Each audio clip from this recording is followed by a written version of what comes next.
If you want a practical, good-looking, well-equipped family car and need a little bit of off-road capability but don't want to go the whole hog with an SUV, then Vauxhall might just have what you're looking for. The Insignia Country Tourer is based on the sports tourer estate car but rides 20mm higher for improved ground clearance. It's also adorned with tough rubbing strips to protect the bodywork should you need to drive it down a country trail. As with the normal Insignia Sports Tourer, these back doors, they open nice and wide and that makes it easy when you're trying to fit a child seat. However, this country model is actually raised up slightly and so it's less of a strain to get in the back because you don't have to drop down quite so low, and I think your elderly relatives will really appreciate that, and anyone will appreciate the amount of room you've got back here actually. The hatchback version has a sloping roofline and so they eat it into headspace, whereas this one, as you can see, I've got loads of headroom.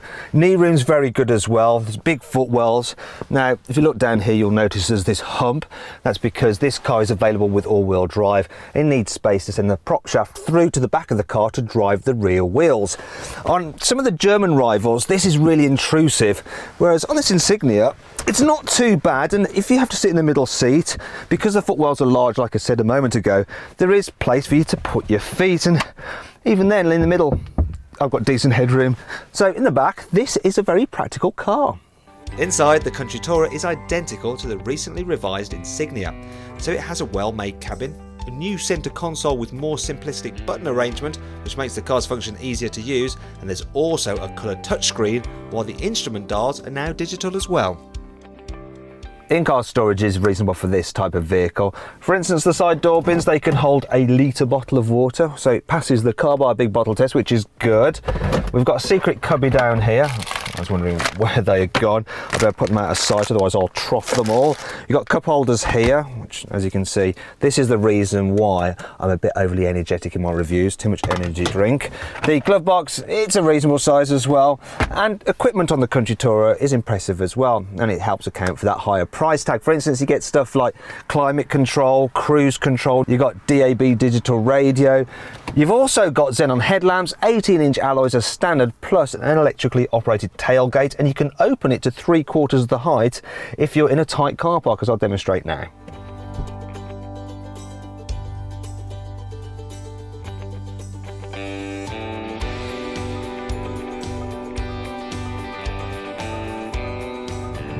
The Insignia Country Tourer is a relaxing car to drive, and even though you're sitting up slightly higher than in the normal car, you don't get the sensation that it's rolling around anymore in the corners. And of course that raised ride height means that it's better for driving over rough tracks or over grassy fields.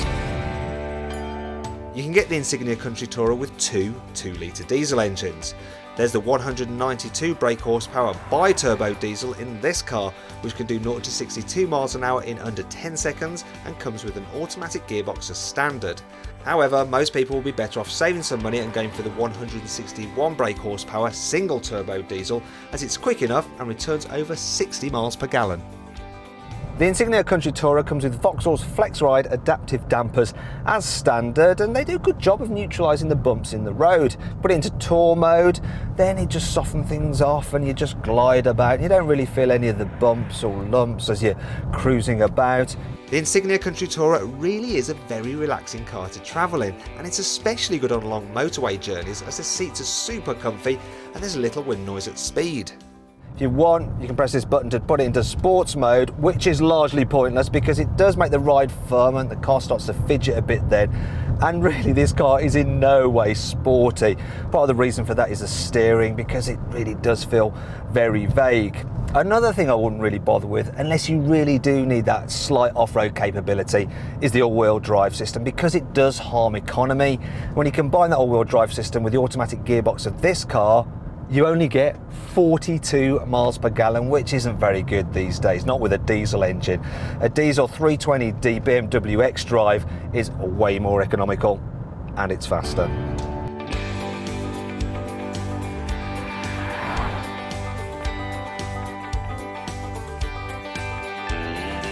There are some other things on this car which are a little bit unimpressive, such as the satellite navigation system, which isn't all that good, and it'll cost you 1,200 quid on lesser models, and I just use the one that I get for free on my iPhone. I'm not really impressed with this user interface here, this touchpad system they've got, because it's almost like Vauxhall have tried to emulate what the German manufacturers do, but they've taken the very worst of BMWs, Audis and Mercedes systems and combined it into theirs, because it's really frustrating to use. Then there's the optional Napa leather. Now it's supposed to be super soft and make your Vauxhall Country Tourer just feel that little bit posher, but it'll set you back £3,000. And instead of buying this particular range topping model with a Napa leather for £3,000, you could use that £3,000 to upgrade your Vauxhall Country Tourer to an Audi A4 all-road, and that's a surefire way of making the car feel a lot posher.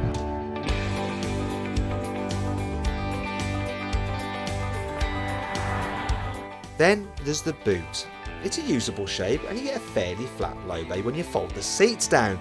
But a Volkswagen Passat All-Track and a Skoda Superb Outdoor have more load space. One of the things I find annoying is how the boot finishes there, then you've got this massive ledge for the bumper. As you can see already there's some scratches here and there's another one over there and people loading stuff in. And the reason that's so long there is because you've got this ridiculously deep tailgate. I mean, just look how fat that is. In fact, it's a bit of a shame that Vauxhall didn't actually use this as an extra cubby, because the actual space in there, some people's flats in London are smaller than that and they pay handsomely for it.